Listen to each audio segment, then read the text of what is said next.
Exodo Kabanata 11, bilang 1. At sinabi ng Panginoon kay Moises, magdadala pa ako ng isang salot, kay Pharaoh, at sa Ehipto, pagkatapos ay pahihintulutan kanyang yumaon mula rito, pagka kanyang pinayaon ka, ay walang pagsalang itataboy kanyang lubos dito. Bilang 2. Magsalita ka ngayon sa mga pakinig ng bayan, at humiram ang bawat lalaki sa kanyang kapwa, at bawat babae sa kanyang kapwa, ng mga hiyas na pilak at mga hiyas na ginto. Bilang 3. At binigyan ng Panginoon ng biyaya ang bayan sa paningin ng mga Egyptian. Bukod dito'y ang lalaking si Moises ay totoong dakila sa lupain ng Ehipto, sa paningin ng mga lingkod ni Pharaoh, at sa paningin ng bayan. Bilang 4. At sinabi ni Moises, ganito ang sabi ng Panginoon, sa bandang hating gabi ay lalabas ako sa gitna ng Ehipto. Bilang 5. At lahat ng panganay sa lupain ng Ehipto ay mamamatay, mula sa panganay ni Pharaoh, na nakaupo sa kanyang luklukan, hanggang sa panganay ng alilang babae na nasa likod ng gilingan, at lahat ng panganay ng mga hayop. Bilang 6. At magkakaroon ng malaking hayo, sa buong lupain ng Ehipto, na walang gaya niyaon, o magkakaroon pa ng gaya niyan. Bilang 7. Ngunit laban sa kanino man sa mga anak ni Israel ay walang igalaw ang kanyang dila, laban sa tao o sa hayop, upang inyong maalaman kung paanong ang Panginoon ay naglalagay ng pagkakaiba sa pagitan ng mga Egyptia at ng Israel. Bilang 8. At lahat ng iyong mga lingkod na ito ay bababa sa akin, at yuyukod sa akin, na magsasabi, lumabas ka, at ang buong bayan na sumusunod sa iyo, at pagkatapos nito ay lalabas ako. At siya'y umalis kay Pharaoh, na may malaking galit. Bilang 9. At sinabi ng Panginoon kay Moises, hindi kayo didinggin ni Pharaoh, upang ang aking mga kababalaghan ay dumami sa lupain ng Ehipto. Bilang 10. At ginawa ni Moises at ni Aaron ang lahat ng kababalaghang ito sa harap ni Pharaoh, at pinatigas ng Panginoon ang puso ni Pharaoh, na anupat hindi niya pinayaon ang mga anak ni Israel sa kanyang lupain. Exodo Kabanata 12, bilang 1. At sinalita ng Panginoon kay Moises at kay Aaron sa lupain ng Ehipto, na sinasabi. Bilang 2. Ang buwang ito ay magiging pasimula ng mga buwan sa inyo, magiging unang buwan ng taon sa inyo. Bilang 3. Salitain ninyo sa buong kapisanan ng Israel, na sabihin, sa ika-10 araw ng buwang ito ay kukuha sila ng bawat lalaki sa kanila ng isang kordero, ayon sa mga sangbahayan ng kanilang mga magulang, ng isang kordero sa isang bahay. Bilang 4. At kung ang sambahayan ay masyadong maliit para sa kordero, ay kunin niya at ng kanyang kapitbahay na katabi ng kanyang bahay, ayon sa bilang ng mga tao, bawat tao ayon sa kanyang pagkain ay bibilangan ninyo ang kordero. Bilang 5. Ang inyong kordero ay walang kapintasan, isang lalaking unang taon, kukunin ninyo sa mga tupa, o sa mga kambing. Bilang 6. At inyong iingatan hanggang sa ika-14 na araw ng buwan ding yaon, at papatayin ang buong kapisanan ng Israel sa hapon. Bilang 7. At sila'y kukuha ng dugo, at ipapahid sa 2 haligi sa tagiliran, at sa itaas na haligi ng pintuan ng mga bahay, na kanilang kakainin. Bilang 8. At kanilang kakanin ang laman sa gabing yaon, na iniihaw sa apoy, at tinapay na walang lebadura, at kakainin nila ng mapait na damo. Bilang 9. Huwag ninyong kakainin ng hilaw, niluto man sa tubig, kundi inihaw sa apoy, ang kanyang ulo at ang kanyang mga paa, at ang laman nito. Bilang 10. At huwag kayong magtitira ng anuman niyaon hanggang sa kinaumagahan, at ang matitira doon hanggang sa umaga ay susunugan ninyo sa apoy. Bilang 11. At sa gayon ay kakainin ninyo ito, na may bigkis ang inyong mga balakang, ang inyong mga panyapak ay nasa inyong mga paa, at ang inyong tungkod sa inyong kamay, at kakainin ninyo ng madalian, Paskuhan ng Panginoon. Bilang 12. Sapagkat dadaan ako sa lupain ng Ehipto sa gabing ito, at aking papatayin ang lahat ng mga panganay sa lupain ng Ehipto, maging tao at maging hayop, at laban sa lahat ng mga Diyos ng Ehipto ay maglalapat ako ng kahatulan, ako ang Panginoon. Bilang 13. At ang dugo ay magiging sa inyo'y isang tanda sa mga bahay na inyong kinaroroonan, At pagka aking nakita ang dugo, ay lalampas ako sa inyo, at ang salot ay hindi sa inyo upang lipulin kayo, pagka aking sinaktan ang lupain ng Ehipto. Bilang 14. At ang araw na ito ay magiging pinakaalaala sa inyo, at inyong ipagdidiwang isang kapistahan sa Panginoon sa buong panahon ng inyong mga salinlahi, inyong ipagdidiwang isang kapistahan sa pamamagitan ng isang tuntunin magpakailanman. Bilang 15. 7 araw na kakain kayo ng tinapay na walang lebadura, sa makatuwid bagay sa unang araw ay aalisin ninyo ang lebadura sa inyong mga bahay, sapagkat sinumang kumain ng tinapay na may lebadura mula sa unang araw hanggang sa 7 araw, ay ihihiwalay ang taong yaon sa Israel. Bilang 16. At sa unang araw ay magkakaroon ng isang banal na pagpupulong, at sa 7 araw ay magkakaroon ng isang banal na pagpupulong sa inyo, walang anumang gawang gagawin sa kanila, liban sa dapat kainin ng bawat tao, yun lamang ang magagawa ninyo. Bilang 17. At inyong ipangilan, ang kapistahan ng mga tinapay na walang lebadura, sapagkat sa araw ding ito ay inilabas ko ang inyong mga hukbo sa lupain ng Ehipto, kaya't inyong ipangilan ang araw na ito sa inyong mga lahi sa pamamagitan ng isang palatuntunan magpakailanman. Bilang 18. Sa unang buwan, sa 14 na araw ng buwan sa hapon, kakain kayo ng tinapay na walang lebadura, hanggang sa 21 araw ng buwan sa hapon. Masusumpong ang lebadura sa inyong mga bahay, sapagkat sinumang kumain ng may lebadura, sa makatuwid bagay ang taong yaon ay ihihiwalay sa kapisanan ng Israel, maging taga-ibang lupa o ipinanganak sa lupain.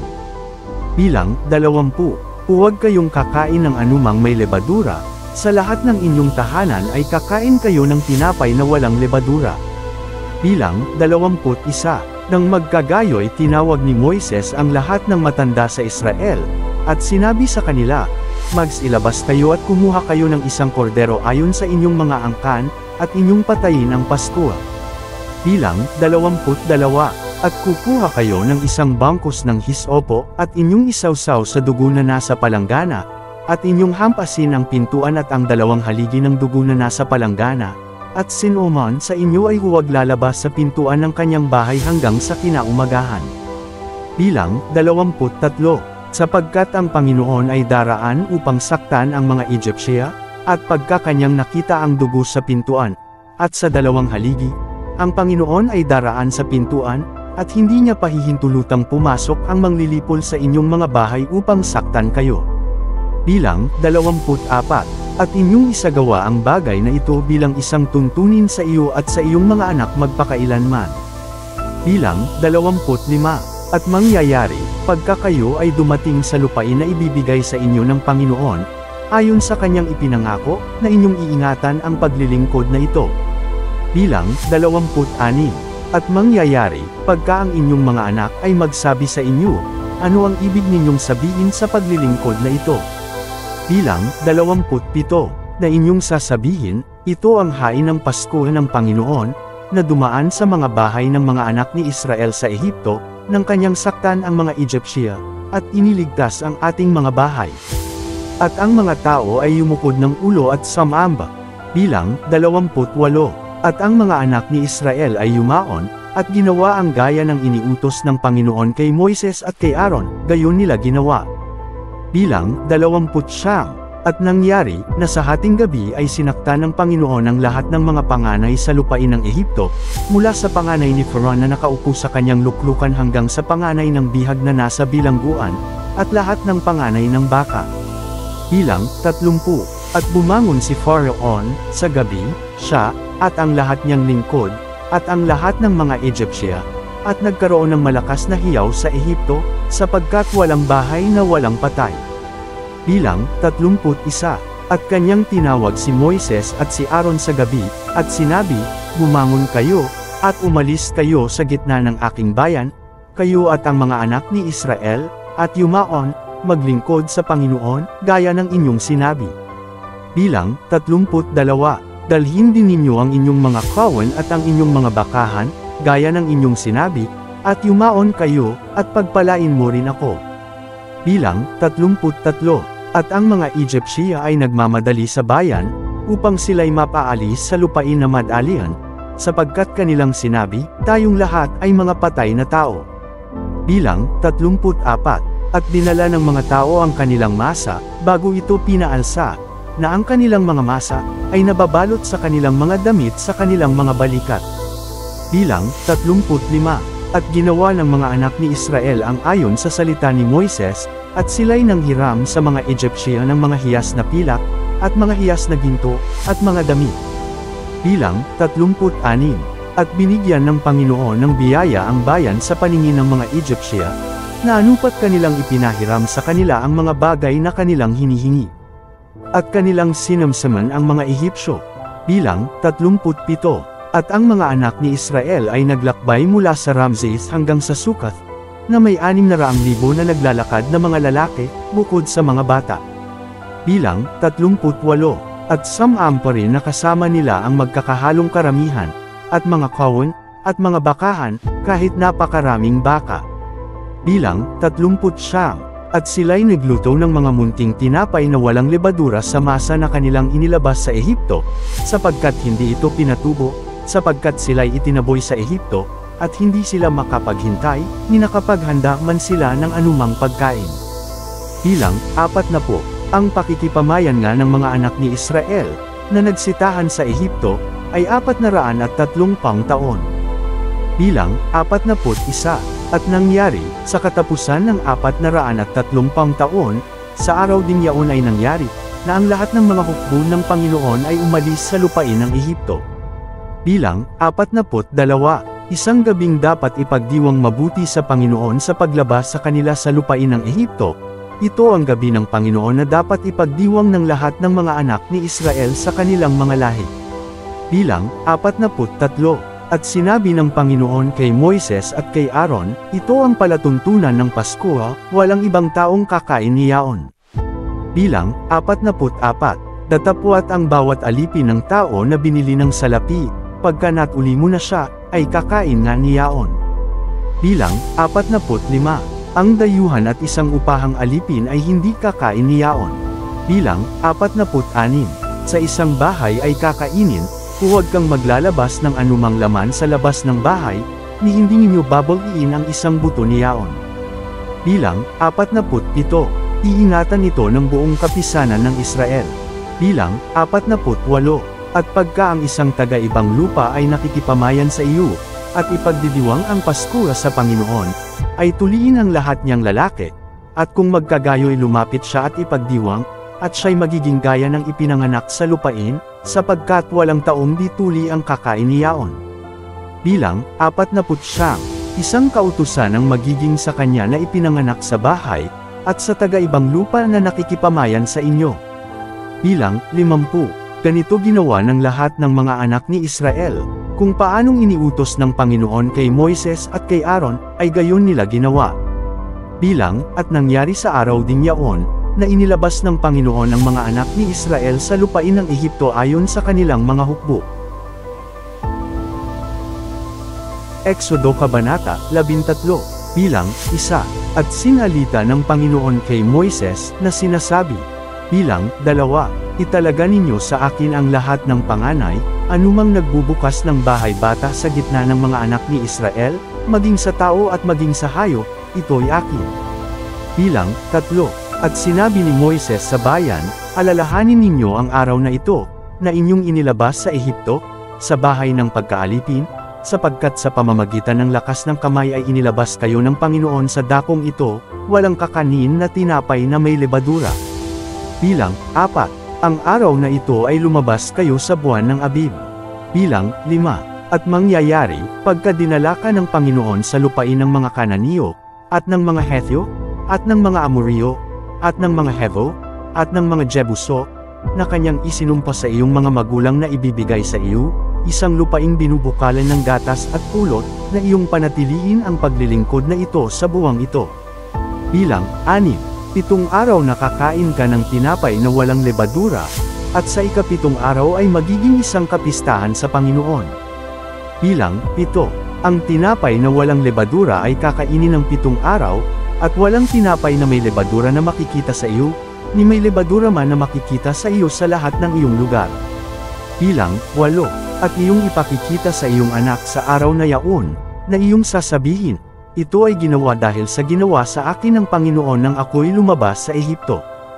Bilang, siyam, at ito'y magiging pinakatanda sa iyong kamay, at pinakaalaala sa pagitan ng iyong mga mata, upang ang kautusan ng Panginoon ay mapasa iyong bibig, sapagkat sa pamamagitan ng malakas na kamay ay inilabas ka ng Panginoon sa Ehipto.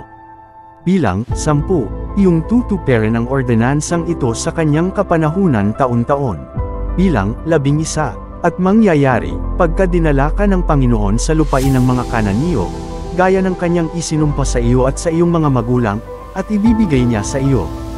Bilang, 12, na iyong ihiwalay sa Panginoon ang lahat na nagbubukas ng tiyan, at ang bawat panganay na nanggagaling sa isang hayop na tinatangkilik mo, ang mga lalaki ay magiging sa Panginoon. Bilang, 13, at bawat panganay ng isang asno ay iyong tatubusin ng isang kordero, at kung hindi mo tatubusin, ay iyong babaliin ang kanyang leeg, at lahat ng panganay ng tao sa iyong mga anak ay iyong tatubusin. Bilang, 14, at mangyayari, pagka itinanong ka ng iyong anak sa panahong darating, na sasabihin, ano ito? Na iyong sasabihin sa kanya, sa pamamagitan ng lakas ng kamay ay inilabas tayo ng Panginoon sa Ehipto, sa bahay ng pagkaalipin. Bilang, 15, at nangyari, nang bahagya kaming palayain ni Pharaon, na pinatay ng Panginoon ang lahat ng panganay sa lupain ng Ehipto, maging ang panganay ng tao at maging ang panganay ng hayop, kaya't inihahain ko sa Panginoon ang lahat ng nagbubukas ng tiyan, pagiging lalaki, ngunit lahat ng panganay ng aking mga anak ay aking tinutubos. Bilang, 16, at magiging pinakatanda sa iyong kamay, at mga tanda sa pagitan ng iyong mga mata, sapagkat sa pamamagitan ng lakas ng kamay ay inilabas tayo ng Panginoon sa Ehipto. Bilang, 17, at nangyari, nang palayain ni Pharaon, ang bayan, na hindi sila pinatnubayan ng Diyos sa daan ng lupain ng mga Filisteo, bagaman malapit, sapagkat sinabi ng Diyos, baka magsisi ang bayan kapag nakakita sila ng digmaan, at sila'y bumalik sa Ehipto. Bilang, 18, ngunit pinatnubayan ng Diyos ang bayan sa palibot, sa daan na patungo sa ilang sa dagat na pula, at ang mga anak ni Israel ay umahan na may sandata mula sa lupain ng Ehipto. Bilang, 19, at dinala ni Moises ang mga buto ni Jose, sapagkat kanyang sinumpaang mahigpit ang mga anak ni Israel, na sinasabi, tunay na dadalawin kayo ng Diyos, at inyong dadalhin ang aking mga buto mula rito kasama ninyo. Ulap sa araw, o ang halijing apoy sa gabi, sa harap ng mga tao. Bilang, 20, at sila'y naglakbay mula sa Sukat, at humantong sa Etham, sa gilid ng ilang. Bilang, 21, at ang Panginoon ay nangunguna sa kanila sa araw sa isang halijing ulap, upang patnubayan sila sa daan, at sa gabi sa isang halijing apoy, upang bigyan sila ng liwanag, upang pumunta sa araw at gabi. Bilang, 22, hindi niya inalis ang halijing ulap sa araw, o ang halijing apoy sa gabi, sa harap ng mga tao. Exodo Kabanata 14, bilang, 1, at sinalita ng Panginoon kay Moises, na sinasabi, bilang, 2, salitain mo sa mga anak ni Israel, na sila'y magsibalik at humantong sa harap ng Pihahirot, sa pagitan ng Migdol at ng dagat, sa tapat ng Baalspon, sa harap ni Yaon ay haantong kayo sa tabi ng dagat. Bilang, 3, sapagkat sasabihin ni Pharaon, tungkol sa mga anak ni Israel, sila'y nalilito sa lupain, kinulong sila ng ilang. Bilang, 4, at aking papagmatigasan ang puso ni Pharaon, na kanyang susundin sila, at ako ay pararangalan kay Pharaon, at sa lahat niyang hukbo, upang malaman ng mga Egyptian na ako ang Panginoon. At ginawa nila ito, bilang, 5, at nasaysay sa hari sa Ehipto na ang bayan ay tumakas, at ang puso ni Pharaon, at ng kanyang mga lingkod ay nagbalik laban sa bayan, at kanilang sinabi, bakit natin ginawa ito, na ating pinayaon ang Israel sa paglilingkod sa atin? Bilang, 6, at inihanda niya ang kanyang karo, at isinama niya ang kanyang bayan. Bilang, 7, at siya'y kumuha ng 600 piling karo, at lahat ng mga karo ng Ehipto, at mga pinunong kawal sa bawat isa sa kanila. Bilang, 8, at pinatigas ng Panginoon ang puso ni Pharaon, na hari sa Ehipto, at kanyang hinabol ang mga anak ni Israel, at ang mga anak ni Israel ay lumabas na may mataas na kamay. Bilang, siyam, ngunit hinabol sila ng mga Egyptia, ang lahat ng mga kabayo at mga karo ni Pharaon, at ang kanyang mga mangangabayo, at ang kanyang hukbo, at inabutan sila na nagkakampo sa tabi ng dagat, sa tabi ng Pihahirot, sa tapat ng Baal-Zepon. Bilang, 10, at nang si Pharaon ay lumapit, ang mga anak ni Israel ay itiningin ang kanilang mga mata, at, narito, ang mga Egyptia ay humahabol sa kanila, at sila'y lubhang natakot, at ang mga anak ni Israel ay dumaing sa Panginoon. Bilang, 11, at kanilang sinabi kay Moises, sapagkat walang mga libingan sa Ehipto, dinala mo ba kami upang mamatay sa ilang? Bakit mo kami ginawang ganito, upang kami ay ilabas sa Ehipto? Bilang, 12, hindi ba ito ang salita na aming sinabi sa iyo sa Ehipto, na sinasabi, pabayaan mo kami, na kami ay makapaglingkod sa mga Egyptia? Sapagkat mabuti pa sa amin na maglingkod sa mga Egyptia, kaysa mamatay kami sa ilang. Bilang, 13, at sinabi ni Moises sa bayan, huwag kayong matakot, tumigil kayo, at tingnan ninyo ang pagliligtas ng Panginoon, na kanyang ipakikita sa inyo sa araw na ito, sapagkat ang mga Egyptia na inyong nakikita sa araw na ito, ay hindi na ninyo makikita pang muli magpakailanman. Bilang, 14, ipaglalaban kayo ng Panginoon, at tatahimik kayo. Bilang, 15, at sinabi ng Panginoon kay Moises, bakit ka dumaing sa akin? Magsalita ka sa mga anak ni Israel, na sila'y humayo. Bilang, 16, ngunit itaas mo ang iyong tungkod, at iunat mo ang iyong kamay sa ibabaw ng dagat, at hatiin mo, at ang mga anak ni Israel ay lalakad sa tuyong lupa sa gitna ng dagat. Bilang, 17, at ako, narito, aking papagmamatigasan ang mga puso ng mga Egyptia, at sila'y susunod sa kanila, at ako'y magkakaroon ng karangalan kay Pharaon, at sa lahat niyang hukbo, sa kanyang mga karo, at sa kanyang mga mangangabayo. Bilang, 18, at malalaman ng mga Egyptia na ako ang Panginoon, pagka ako'y nabigyan ng karangalan kay Pharaon, sa kanyang mga karo, at sa kanyang mga mangangabayo. Bilang, 19, at ang anghel ng Diyos, na nauuna sa kampamento ng Israel, ay umalis at pumunta sa likuran nila, at ang haligi ng ulap ay umalis sa harap nila, at tumayo sa likuran nila. Bilang, 20, at naparoon sa pagitan ng kampamento ng mga Egyptia at ng kampamento ng Israel, at ito'y isang ulap at kadiliman sa kanila, ngunit nagbibigay ng liwanag sa gabi sa mga ito, na anupat ang isa ay hindi lumapit sa isang buong gabi. Bilang, 21, at iniunat ni Moises ang kanyang kamay sa ibabaw ng dagat, at pinabalik ng Panginoon ang dagat sa pamamagitan ng malakas na hanging silanganan buong gabi, at ginawang tuyong lupa ang dagat, at nahati ang tubig. Bilang, 22, at ang mga anak ni Israel ay pumasok sa gitna ng dagat sa tuyong lupa, at ang tubig ay naging pader sa kanila sa kanilang kanan at sa kanilang kaliwa. Bilang, 23, at hinabol ng mga Egyptia, at nagsisunod sa kanila sa gitna ng dagat.